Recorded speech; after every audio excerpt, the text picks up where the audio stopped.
Even though summer is coming to an end and I've seen people already making Christmas cards, I really wanted to paint a very simple summer sunset using watercolors. All you need to paint this are watercolor supplies. So watercolor paints, watercolor cardstock, which I already taped using a masking tape, and I also used the masking tape to create a circle mask for the sun. I used a die to cut it out. You could also use a punch or masking fluid. I also will be using white gouache for the sun, which is optional. And I also have a few brushes. I usually test brushes before I paint to see which one feels the best. Especially for details, I need smaller brushes and I haven't found a good brush yet. So I tested to see which one I like the best. Let's start painting. I started with a very light yellow at the top and then dark yellow at the bottom. Yellow ochre to be more specific.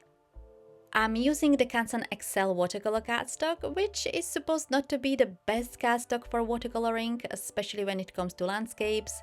But I actually switched from a different cardstock, also cellulose paper, because I did not like that one.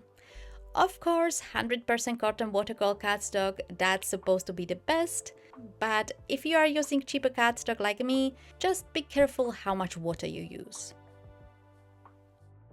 While the cardstock was still wet, I used the browns, burnt sienna and amber, and at the bottom of the cardstock, around the height of the bottom of the sun, I painted mountains. I was careful how much color I'm adding, as I did not want them to be too dark.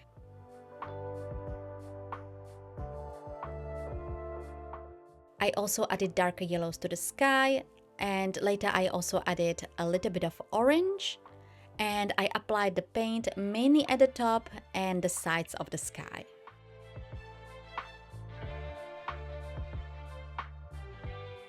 Then I went back to the ground and added more color as it was a little bit too pale, and the same I did with the sky and added more darker yellow.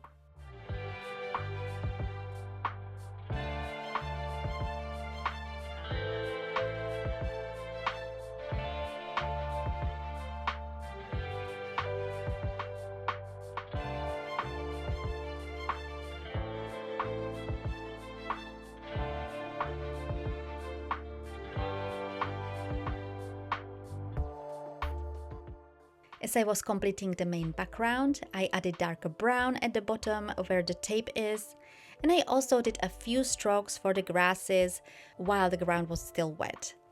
This way the grass will look more softer and faded.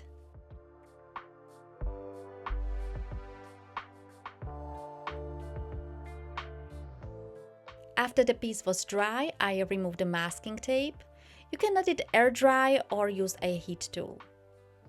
You can leave it as it is, but I saw someone using a white watercolor paint and I thought I would try it, but using gouache, since I don't have a good white watercolor paint. To be honest, I don't see much of a difference, but you could use a white gouache, for example, if you don't have anything for masking or if you made a mistake. Next, I started painting the grasses. I painted two types of grasses, ones that are very long and then the typical grass with short leaves. I firstly mixed a few colors, Payne's Gray and Burnt Amber, Burnt Sienna and Yellow Ochre, and Yellow Ochre and Cadmium Yellow. But for the long grasses, I mainly will be using Payne's Gray. So I started with the longer grasses. For the first stroke, I used a long bristle brush. I love these for long strokes. I have size 1 and 2, which look completely the same. I love these brushes, they are fantastic for long strokes, but for smaller paintings like these, I would need even smaller brush sizes than I have. So for the rest of the painting, I used a round brush with a pointed tip. I think it was size 4. And I just used the tip of the brush for the lines. Painting on a bigger cardstock might be easier if you don't have small detail brushes. Something like 5x7 can be great, or if you are just painting and not making a card, you could use a 5 or similar. If I did that, I think those long bristle brushes would work. For the top of the long grasses, with the tip of my brush, I painted tiny dots. I was thinking also painting grasses with these fluffy hairs, but in the end I didn't. And after I was done filming, I came back and I painted small leaves along some of the long grasses because it looked a bit empty and weird, just a thin wobbly line with dots on top.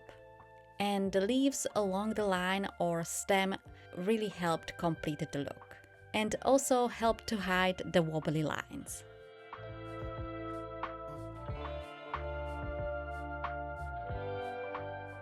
As I said, for most of the long grasses, I used the Payne's Gray. If you don't have that, you could use black. And for some, I used the mix of Payne's Gray and brown. There are also some I painted without dipping back in the paint, so the grass is a bit lighter.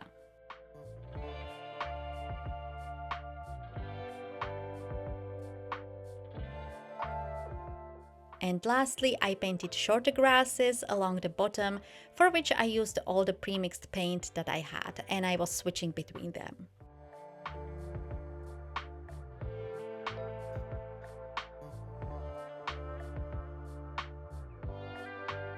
So the painting is finished. The painter's tape I used can tear up the paper sometimes, so to make sure that doesn't happen, I used my heat tool and went over the tape. And then I slowly pulled it off. I was pulling away from the cardstock. The heat should loosen up the stickiness of the tape. I adhered the panel on top of a craft card base using a liquid glue. I also started using a brush to spread the glue around. Also, for watercolor cardstock, I find glue holds better than a double-sided tape. Foam tape works great as well. And here is the finished card. I really love it. I did not add any greeting. You can do that if you want, but I thought here it is not really needed. And you can also see the smaller leaves on the longer grasses that I added. As I said, I painted the leaves after I was done filming. I was looking at the card and it just did not look right. And the leaves were the solution. If you would like to see more painting examples with landscapes, check out these two videos. In one I painted mountains and lightning, and in the other I painted simple forest. This is all for this video. Thank you so much for watching. Don't forget to like and subscribe, and I will see you in my next video.